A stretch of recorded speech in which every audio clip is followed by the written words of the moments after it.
41 minutes 3 times for 85 minutes 1 time, and then have 1 day off. And we do meet full year. Jen, could you stand? So in the Classical and Modern Languages department, we are offering Latin and Spanish. So we have 3 full-time and 1 part-time Spanish teachers. And we also have 2 full-time Latin teachers. And we do have a graduation requirement for language. Students do have to take 2 years to graduate. And we do have a middle school feeder program for our Spanish, but not for Latin. So if students are taking Spanish, they can either continue from the middle school and take up to Spanish 5 Honors AP, or if they're starting with Spanish in the high school, they can start over in Spanish 1, or if they'd like to switch to Latin, they also have that option, and then they can take through 4 honors. So our proficiency journey. We first came to Proficiency Academy 2 years ago. This is our 3rd summer here. We're super happy to be back.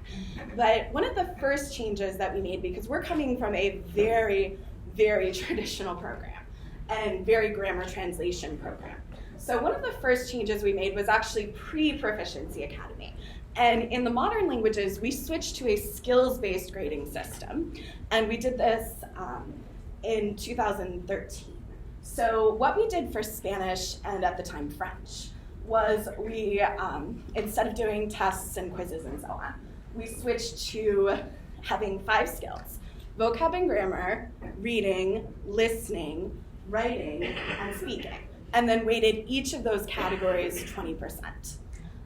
Since we switched to that as a refinement to that system, because there was still some question about should every assignment count equally, should homework count as much as as performance-based assessments, since that, what we've done is we've actually divided each of those categories further. So each of those categories has a 4% non-assessment, like a classwork homework kind of task, where it's basically a check-off. So that counts as 4% of the total grade. And then the 16% in each category is for big assessments, performance-based assessments. And in Latin, we watched that for a couple of years, and finally this past year we said, okay, we want to do that too. So our goal is a little bit different because our main goal is reading comprehension. So we did, instead of doing for each level the same grading system, we took the same categories, but depending on which level it is, we weighted them differently. So this was our weighting from last year for Latin 1. And so we did participation at 10% because we couldn't quite give that up.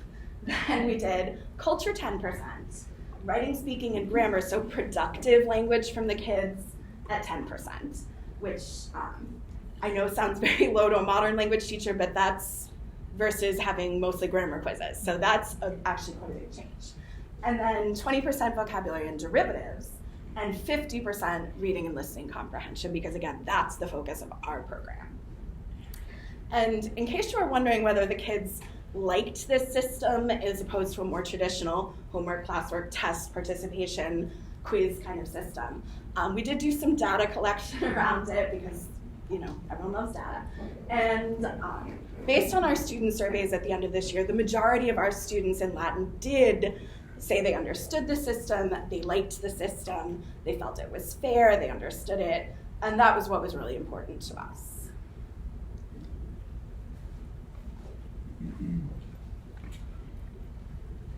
So we decided to share with you some of the things that we've done since we started attending the Proficiency Academy.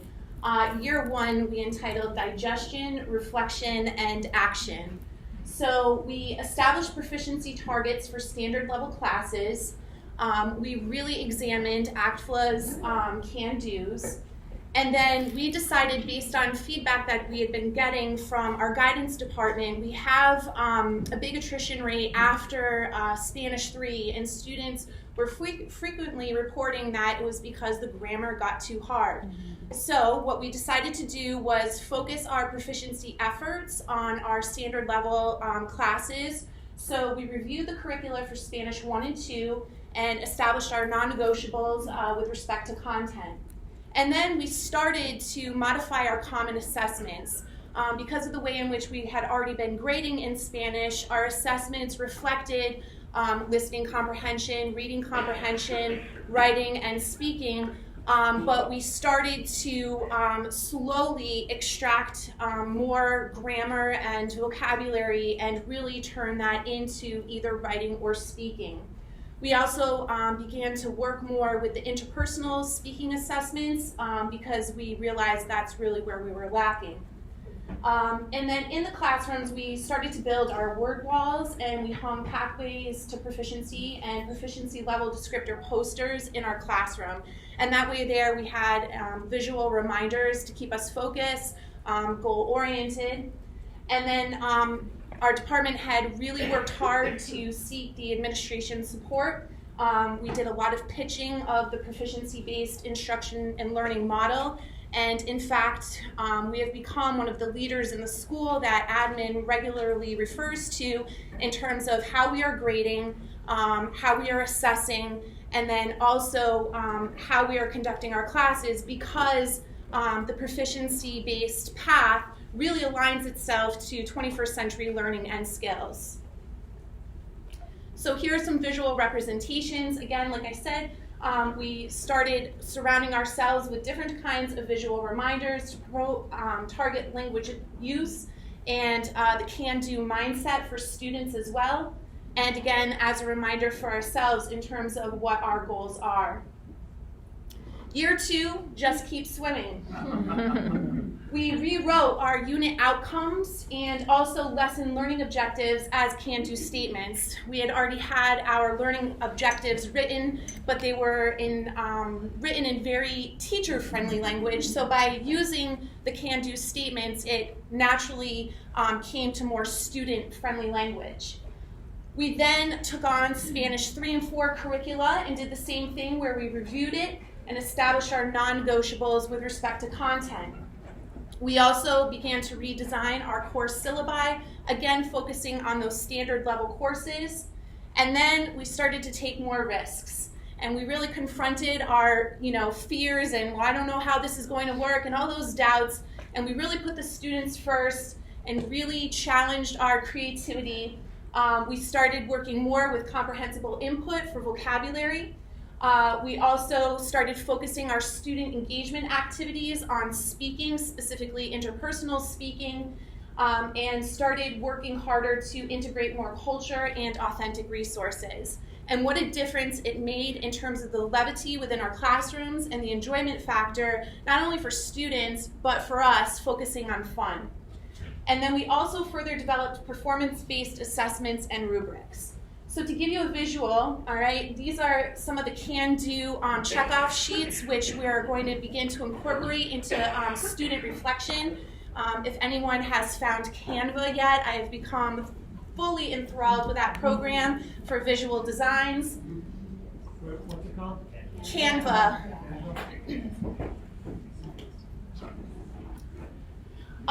This is a sample of a Google Sheet that we use to organize our discussions around the non-negotiables. This is a sample from Spanish 1. So year 1 really looked at vocabulary and structures. Year 2, we added in the can-dos, culture, and then we started to brainstorm other strategies with respect to different skills to help further support students in their journey. This is a visual, again, made with Canva in terms of proficiency-based syllabi. This is a sample for Spanish 1. And then just to give you an idea of how we started to move towards proficiency-based assessments, like I said, we had already been looking at skills-based performance assessments, but we started to work with rubrics. So just to give you a quick overview, we're working harder to pitch scenarios for students to hook them. All right, this is for Spanish 1. This is towards the end of the very first unit, mid to end very first unit. So the goal is novice mid. And the idea here is that students are recording themselves. The teacher has a script. In the script, you can see that the questions are very fundamental. All right, and then the rubric, and this is something that we want to continue to work on and develop, has been modified again to student-friendly language, helping us focus on the proficiency tasks. And then what we decided as a department is we created what's called a point to percentage conversion chart. And the idea is we talked about, okay, if students are getting meet expectations, in other words, they're all there, what does that equate to in terms of a grade? So in this context, we have chosen 4 criteria, and if they're meeting all the criteria at that, that's about an 85 for interpersonal speaking because it's spontaneous and it totally scares them, so we want to give them a little bit extra boost. On our presentational rubrics, that would probably be an 80, okay? And then we talked about, all right, what does it mean for beyond and what does it mean for getting there? So I know that oftentimes the question on how to grade and how to convert that to either a letter grade or a percentage, perhaps this will give you an idea as to how to guide your discussions. But what you actually choose in terms of numerical value, that remains a decision amongst your department members in terms of your values and things like that. So what I wanted to share with you was some of the things that I have been doing during the past 2 years. I have really changed how I teach because now I'm focusing on what can they do, what can they do with the language, how much can they speak it, how much can they write it, how much can they read it. So one of the first things I want to show you was the interpersonal speaking and presentational writing. So this is something that I started doing this year. And all of these can be modified, they can be ignored. I just want to try to inspire you to do some different stuff. So this would be a survey around day 2 or 3 of having learned this vocabulary that they would interview 5 other people with these questions. Now you could even add a column for them to have recorded their answers if they're really nervous about this, and especially when you start this type of activity. You can have a column where they could record their answers and then go around, and that's more reading than interviewing. But once they get past that, like, I'm so freaked out about this, I have to speak, then you can go to something like this. So they'd interview them, record their answers in the yo form, and then later reflect on what they learned about that person, and then go to the LA form. Bonnie. Yep. Oh. So I had observed at Hingham High School a couple of years ago what they were calling speed dating. So I adapted it to what I could use it for. So I just went to my classroom and I have these amazing new desks. I'm super excited. Thank you to Jen for getting me those because they're going to be so much more versatile. And what I used to do was I would line the students up facing each other in 2 rows with the desk, and now I'm just going to be able to do it with chairs.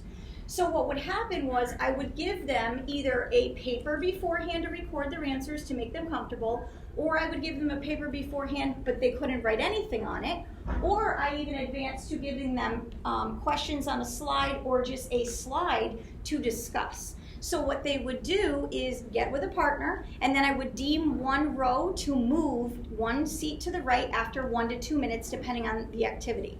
So they were essentially speed dating and having conversations with different people for about 10 minutes. And some days the engagement level was so high, and they were gesturing and laughing and like even getting up, and I'm still talking but I'm moving a seat over, and I was just such a proud mama. So the amount of speaking was, if you walked by, it was completely in Spanish and they were in control. This is the assessment rubric that I would use that Erica created, and you can see it's pretty similar: consistently, frequently, sometimes.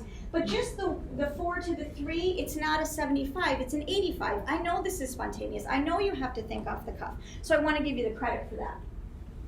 I started also this year really solidly with comprehensible input. Again, this is only like 2 or 3 days into the vocabulary. I'm no longer repeating the vocabulary words on the list with them, so I have all this time. I'm no longer using the textbook to go through and do activity 1, do activity 2, so I have all this free time.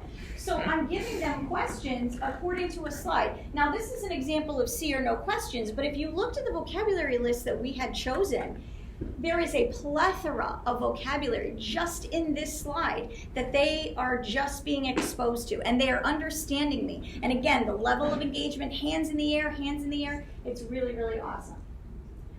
Thomas said this yesterday, create units that make the kids love to learn the language. And I'm like, yes, I'm doing that. Okay, I'm doing something right. So that's awesome. Something that I hadn't done before I came to Proficiency Academy was culture.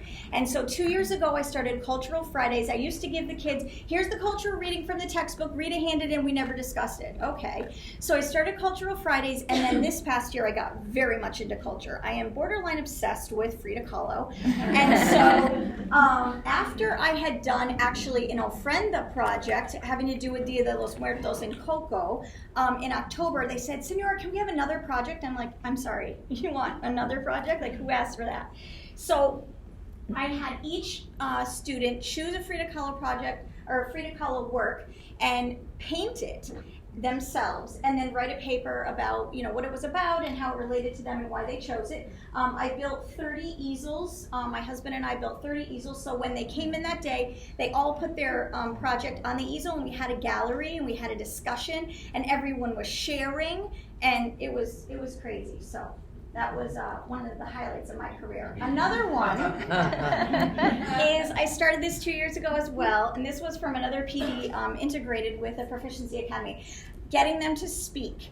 So what I did was I literally went in my closet one day. They didn't even notice. I went in my closet and I shut the door and I changed into this little outfit here. And I came out of the closet and they were like, what's going on? And I started speaking completely in Spanish, and I introduced myself as Marisol Garcia from Puerto Rico. I'm a teacher, and what's going on? And this was just after the hurricane. You guys have electricity? I don't have electricity in my house.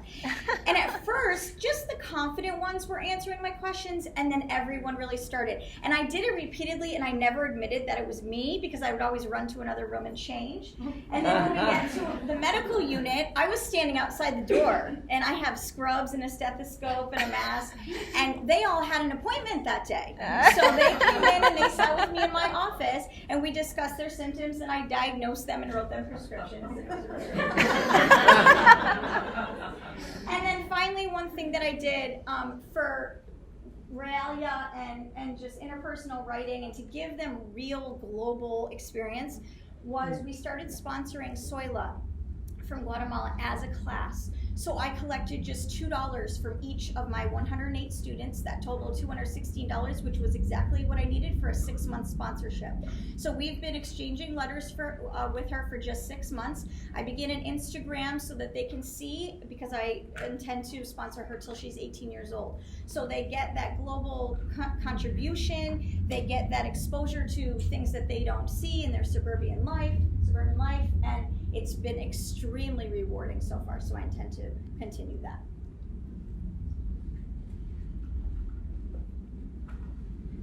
So I mentioned that when I started in 2001 that the Latin program was very, very, very grammar translation. And that was what I grew up with and had never seen anything else. So the Latin stuff, and someone did ask yesterday, what about Latin? So this is not teaching Latin exactly like a modern language, but it is definitely not grammar translation. So we use the Cambridge Latin course, which is wonderful and is very based on the inductive grammar method. Those who were here for Greta's presentation last summer heard all about that. And I was like, oh my gosh, we do that. This is the first thing that I do that already. So what they do is they actually, each chapter begins with pictures that model the new grammar for the kids and have it in a comprehensible way. This particular picture is introducing first and second person because they've only seen third person. So one of the characters goes around and interviews the other characters and asks them great questions like, what do you have? And his father says, I have money. So we use this, not only do we, we don't have the kids read it silently, we read it together. We do a lot of circling with it, asking questions. Quizás, who is this? Esne Quintus, is it Quintus? Esne Grumio, so that the kids can get to hear the language, which again, for Latin was a huge change because when I started, you didn't even say hello. We've also been working to have our kids do self-assessments. Erica showed you her really pretty, graphically designed one. Mine is a Google form. So the kid goes through and they can self-assess on each of our can-do statements, whether they always do it, mostly do it, sometimes do it, or have no idea how to do it, and doing that consistently at the end of units. Again, when I started, I did not speak Latin at all. So for me, this is really moving forward. So presenting some of our cultural information, not just in English, but presenting some of the cultural information in the target language. So this example is a Cleopatra PowerPoint from Latin 2. And that way they are getting the reinforcement of listening in addition to reading. And after this, I would follow this up with with questions again in the target language, which I would never have done before this. And so then once I started speaking more, I had to have the kids start speaking more. We're still not very far on interpersonal communication, but we are working on presentational. And so now we're still doing a lot of the traditional readings we would have done, but the students are actually writing and reading and a little bit of speaking. We use Flipgrid a lot for videos because that way they can go back and not have to do it live, and that's a great site for doing videos because they can do it on their phone or they can do it on the computer. We've also, as Erica showed you, been updating our rubrics and trying to move away from just grading them on grammar, so grading a little more on other things, baby steps, baby steps. We've also, again, been having the kids write, and with Latin, the real world stuff can be very difficult. So on the right is our traditional only time we ever use Latin outside of the classroom, which is going to a museum and looking at inscriptions. But on the left, we've actually been working with a project organized by teachers in France whose students are learning Latin to do postcard exchanges. And that way both kids are writing in their second language, so that's kind of fun that they're both on an even footing of this is hard. We've also been doing a lot of picture writing, especially in the upper levels where I give them a picture, maybe a prompt, they write, and then hopefully say some stuff out loud too. And the other thing I was really inspired by last summer with Greta's presentation was the idea of giving students some choice in vocab. Because she said something that really stuck with me, which was that even if you don't let them pick which words, they're still going to pick which words to learn. Mm-hmm. So, of course they do. So trying to actually formalize some of that. I let them pick the pictures for the Quizlet that I had picked the words, but I let them pick the pictures, and they were not all the same pictures I would have picked. But actually giving my Latin 2s, I let them make their own vocab lists all through Latin 2 last year. So our next steps, we're going to keep going because this is really working for us, but again, we're going to take it slowly and make as small of changes as we need to so that everyone is really here.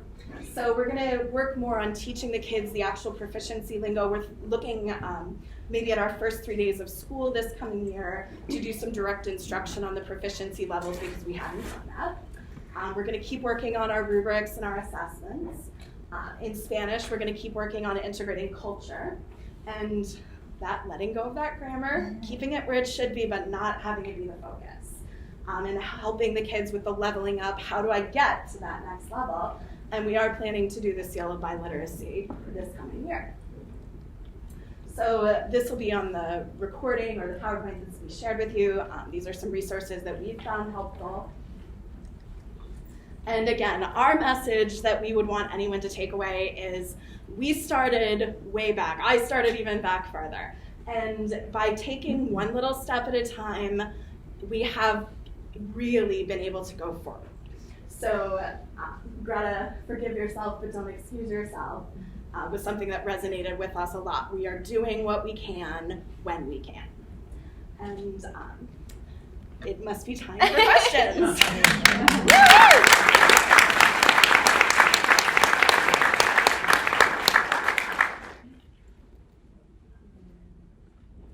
Well, I just have some commentary. I'm really excited to see the enthusiasm that you guys have, and we love rubric like that, the beyond, almost there and getting there. Just a really simplified way of students seeing where they are. And we talk about when we're using our rubrics, how do we show that they are beyond something that's so simple. Love the idea of dressing up and stepping out of the room and coming back in character. I think that would definitely, I'm up for that challenge. I'm like, oh my, I need to go on Amazon and order myself a stethoscope, and I will. Just ask the school nurse. I've got nurses. I'm on the ball already. And at the end of the day, you know, it's we're here because we are where you are, where we are making that leap. But you also you recognize that it's a step by step, and so sharing with us the rubrics. I know some of you are kind of there, and some of you are not.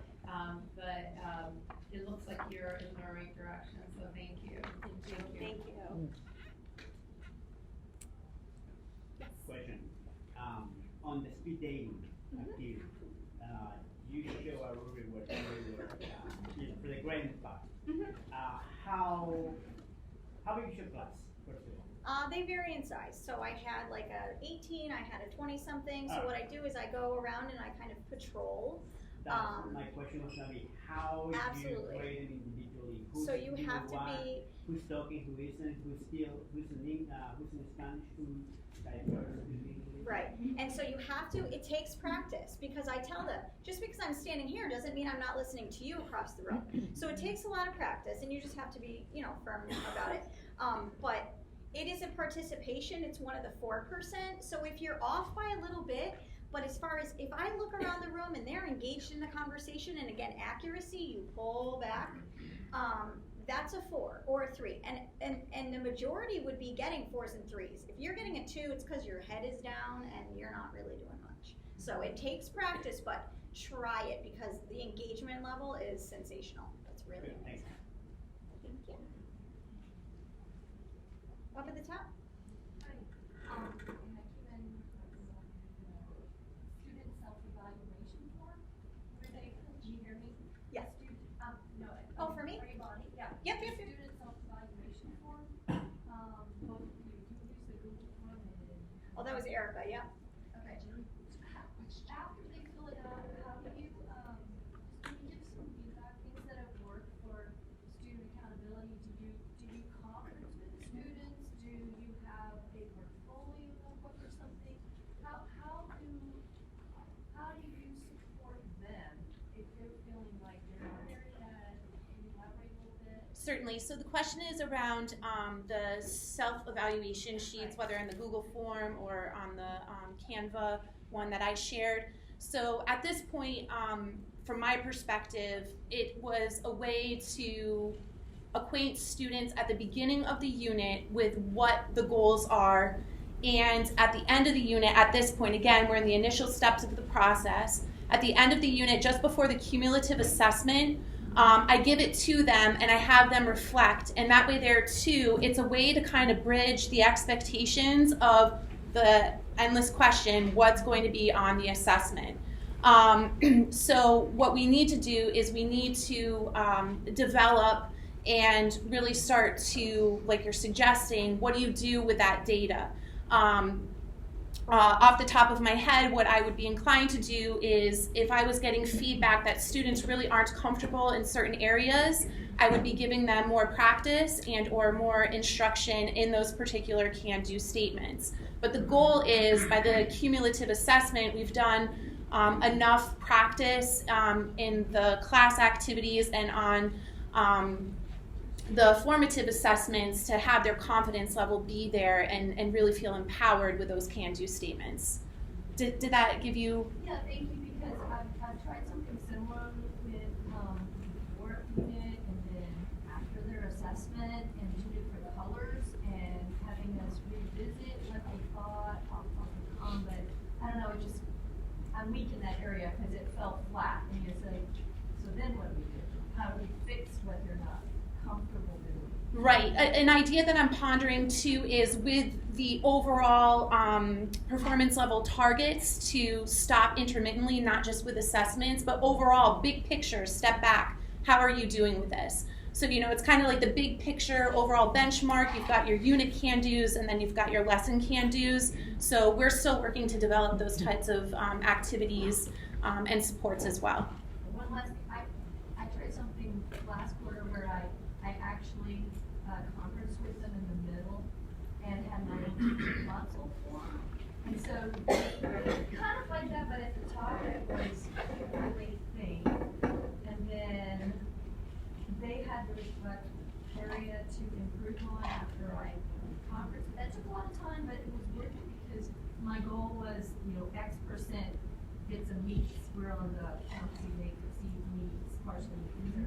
So that showed a really good improvement, and I was happy because it wasn't waiting until after their assessment and we're coaching them. But I'm open to ideas. I'd like to know. Thank you. So the suggestion was, again, to have some conferences intermittently with the students to get the feedback in that regard as well. Yes? Could you give some examples of some of the presentational writing and speaking prompts that you've used for Latin? Because I've started to go in that direction, but I'd love to hear some more. Absolutely. So the question was, can I give some more examples of the presentational speaking and writing in Latin? So some examples from this past year, these would be from my third year Latin class. So that is actually our literature class. So these are all based on the kids reading authentic Roman literature and then responding. So one of the things, we started with a Joan of Arc unit, and we did,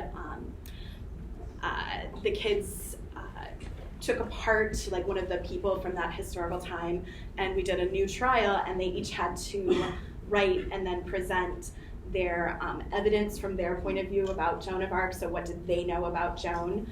And then we watched them all together and did a new vote. She was found not guilty, surprisingly. We also did, we read the Procilio and Catullus, and did a response as Clodia, writing to Cicero. And they could do any form they wanted. They could write a letter, they could write a skit, they could write a court speech, and anything they wanted to do to respond to him. And then our final project for the year, we didn't do a final exam. One half of our final was in English and was an analytical essay, but the other half was a creative project where they could take anything from the year and respond to it creatively. So I got all kinds of different things. I got poems, I got children's books, I got some really neat stuff.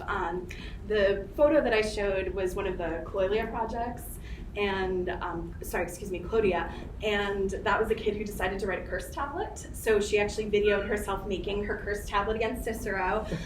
For those who are not Latin teachers, Cicero, the great Roman orator, gave a speech called the Procilio, where he spent most of it character assassinating a woman named Clodia, and she was probably not much like what he described her as. So this particular kid thought that she would write a curse tablet, and so she videoed herself actually making her curse tablet, which we had learned how to do in Latin too, and that was her response there. We're